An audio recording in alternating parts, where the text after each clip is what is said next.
Great question I got asked here. Who had more to lose if they didn't win? Was it the LA Lakers of 2002 or the Miami Heat of 2013? Great question. Because the Lakers against Sacramento 7-game series, they swept the Nets for their three-peat. Some people thought they got hooked up by the refs against the Kings. That's a long debate. I think that cuts both ways. I think the Kings choked game 7. They missed a lot of free throws. And I think Shaquille O'Neal shouldn't have fouled out of game 2. And how he didn't get more free throw attempts, even though it's hard to defend how to guard him, debatable. Some people will point to game 6 with all the free throws, but I will say there was a missed call in game 5 when Bobby Jackson had a lot of Kobe Bryant's jersey and Chris Webber lost that ball out of bounds, but that's debatable. But then we go to Miami and San Antonio when Tim Duncan, how he got to sit down while Popovich had him sit down, and then that rebound that Chris Bosh flipped that ball in the corner to Ray Allen. LeBron was turning that ball over like crazy in the fourth quarter. Now, remember, Miami had that 27-game win streak during the season. The Lakers were en route for their third-peat, and Shaq was at his uncontrollable powers, and Kobe was coming on. But, and just the second team, the third team, behind the Bulls and Jordan and Pippen them to three-peat, because it's still rare. Think about it. Shaq's the last three-time triple in the NBA, and that is a special gift. That's rare.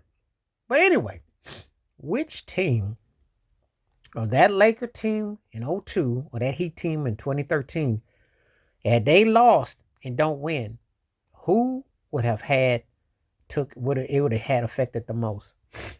I'm going to say it would have impacted the Heat the worst. Here's why. Win or lose, Shaq had 2 straight rings, which is rare in its own self because with Jordan the Bulls, the three-peat twice, but even back to back ain't happened a whole lot. Let's look, shall we? The Spurs never back to back. The Warriors did later on. But the gap between back to back is, you think about it, when we go on the NBA in the 00s after the Lakers, the Spurs never did it. They won in 03-05. The Pistons won in 04. The Heat in 06.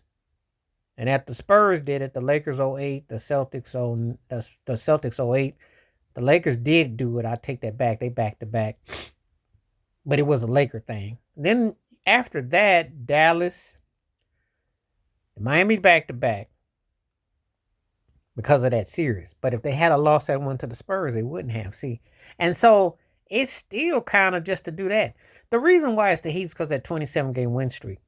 And if you don't win at all with everything that you made historical and LeBron's peak and prime, that Laker situation, they still got to the finals. And they did 4 finals in 5 years. Shaq was going to win most of that if they get to that far. But I think that if they don't win that series and they only got 1 chip going in, that probably means that he might consider leaving Miami.